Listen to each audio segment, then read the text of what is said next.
Blinkit या Zepto से तो हम सभी ऑर्डर करते हैं। दिन हो या रात, जब भी किसी चीज की जरूरत होती है हम तुरंत अपना फोन उठाते हैं।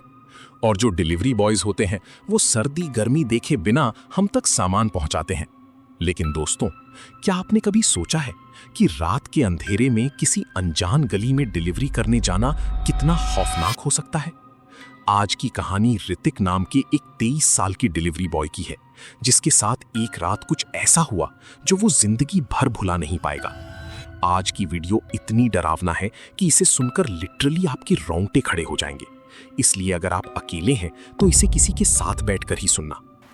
ये कहानी है कोलकाता की। जनवरी की कड़कड़ाती ठंड और टाइम हो रहा था रात के 11:30। उस रात काफी बारिश भी हो रही थी और बस थोड़ी देर पहले ही बारिश रुकी थी। सड़कों पर सन्नाटा था और अजीब बात ये थी कि उस दिन मोहल्ले के कुत्ते कुछ अजीब तरीके से भौंक रहे थे, जैसे उन्हें पता हो कि आज रात कुछ बहुत बुरा होने वाला है। ऋतिक वेयरहाउस के बाहर खड़ा था। वो थोड़ा इंट्रोवर्ट था और इंसेंटिव के चक्कर में अपनी नाइट शिफ्ट कर रहा था। तभी उसके फोन पर एक नोटिफिकेशन आती है, एक प्रायोरिटी ऑर्डर, डिलीवरी इन 10 मिनट्स। ऑर्डर का सामान बहुत नॉर्मल था। एक पैकेट फुल क्रीम दूध, एक ब्रेड, एक मोमबत्ती, माचिस और 2 डबल ए बैटरियां। ऋतिक को लगा शायद बारिश की वजह से किसी की लाइट चली गई होगी। उसने हेलमेट पहना और अपनी स्कूटी स्टार्ट कर दी। लेकिन जब ऋतिक ने गूगल मैप पर लोकेशन देखी तो उसे रूट कुछ ठीक नहीं लगा। मैप ने उसे एक ऐसा लेफ्ट टर्न दिखाया जो उसने अपने पूरे ब्लिंकिट के करियर में कभी नहीं लिया था। उसे तो पता ही नहीं था कि वो रास्ता कहीं जाता भी है। खैर, 10 मिनट का टाइमर चल रहा था तो ऋतिक उस अंधेरी गली में घुस गया जहां एक भी स्ट्रीट लाइट नहीं जल रही थी। स्कूटी की हेडलाइट में उसे दिखा कि उस गली के सारे घर बहुत पुराने जमाने के थे और हर तरफ घनघोर अंधेरा था। तभी 11:41 PM पर उसके फोन का मैप अचानक ग्लिच करने लगा, फ्लिकर हुआ और फिर रुककर बोला, "You have arrived." ऋतिक ने ब्रेक लगाया। सामने एक बेहद पुराना और डरावना सा बंगला था। लोहे के गेट पर बुरी तरह जंग लगा हुआ था और एक टूटी हुई नेम प्लेट पर लिखा था, शांति विला। बंगले को देखकर ऐसा लग ही नहीं रहा था कि वहां कोई रहता भी है। जनवरी की ठंड में भी ऋतिक को अंदर से एक अजीब सी घबराहट होने लगी। उसके रोंगटे खड़े हो गए। उसने सोचा कि ऑर्डर कैंसिल कर दे, लेकिन पेनल्टी और रेटिंग गिरने के डर से वो रुक गया। उसने कस्टमर को कॉल लगाया। काफी देर घंटी बजी और फिर अचानक अजीब तरीके से कट गई। दूसरी बार कॉल किया, किसी ने उठाया। ऋतिक ने कहा, "हेलो," पर सामने से कोई जवाब नहीं आया। बस फोन के दूसरे साइड से किसी के जोर जोर से सांस लेने की आवाज आ रही थी। फिर 3 सेकंड के एक खौफनाक सन्नाटे के बाद फोन से एक लड़की की एकदम धीमी और खौफनाक आवाज आई, "गेट खुला है, अंदर आ जाओ," और कॉल कट हो गई।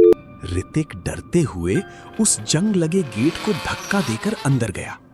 बारिश के कारण आंगन में पानी जमा था और उसके कदमों की छप छप आवाज उस सन्नाटे को चीर रही थी। घर का आधा खुला लकड़ी का दरवाजा पिच डार्क अंधेरे की तरफ जा रहा था। ऋतिक ने फोन की टॉर्च जलाई। अंदर की दीवारों पर काली सीलन लगी हुई थी। सीमेंट टूटकर गिर रहा था। जैसे ही उसने टॉर्च की रोशनी सामने एक पुराने सोफे के पास टेबल पर डाली, उसकी नजर एक 90s के पुराने फोटो फ्रेम पर पड़ी। उस फोटो में एक कपल और एक छोटी बच्ची थी। लेकिन दोस्तों, उस परिवार के साथ एक डिलीवरी बॉय भी खड़ा था। ऋतिक ने करीब जाकर देखा और उसके पैरों तले जमीन खिसक गई। वो डिलीवरी बॉय कोई और नहीं, ऋतिक खुद था। उसकी पूरी बॉडी फ्रीज हो गई। ये कैसे पॉसिबल है, उसने सोचा। तभी अचानक उस कमरे में एक पुराने जमाने का पीला बल्ब जल गया। ऋतिक ने झटके से पीछे मुड़कर देखा। सीढ़ियों पर एक औरत खड़ी थी। उसके पुराने कपड़े थे और उलझे हुए बालों ने उसका चेहरा आधा ढक रखा था। वो भारी कदमों से नीचे आई और ऋतिक की आंखों में देखकर बोली, "ऑर्डर लेट हो गया।" ऋतिक ने घबराते हुए कहा, "नहीं मैम, अभी तो सिर्फ 9 मिनट हुए हैं।" उस औरत ने ऋतिक की तरफ देखकर एक बहुत ही भयानक स्माइल दी, जिसे देखकर ऋतिक का खून ठंडा पड़ गया। तभी ऊपर की मंजिल से किसी भारी चीज को घसीटने की जोर जोर से आवाज आने लगी। औरत ने ऋतिक के करीब आकर पूछा, देखना चाहोगे ऊपर कौन है? जैसे ही लाइट उस औरत के चेहरे पर पड़ी, ऋतिक ने देखा कि उसकी आंखें पूरी तरह से काली थीं। वो कोई इंसान नहीं थी। ऋतिक की चीख निकल गई और वो अपनी जान बचाकर वहां से भागा। वो भागता हुआ अपनी स्कूटी के पास पहुंचा तो उसने देखा कि उस बंगले के ठीक सामने वाली सड़क पर एक आदमी खड़ा है।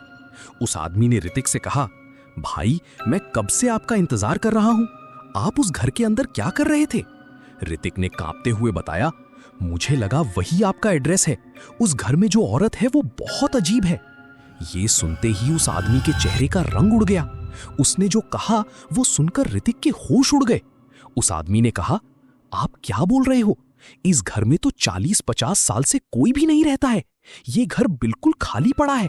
आपको अंदर कौन दिख गया? दोस्तों, आज भी ऋतिक को इस बात का जवाब नहीं मिला कि उस रात उस बंद घर में वो औरत कौन थी। और सबसे डरावनी बात, उस 50 साल पुरानी फोटो में ऋतिक खुद क्या कर रहा था? आपको क्या लगता है, क्या वो कोई साया था या कोई और डायमेंशन? मुझे कमेंट्स में जरूर बताना। अगर कहानी पसंद आई हो तो वीडियो को लाइक और चैनल को सब्सक्राइब जरूर करना। मिलते हैं नेक्स्ट वीडियो में।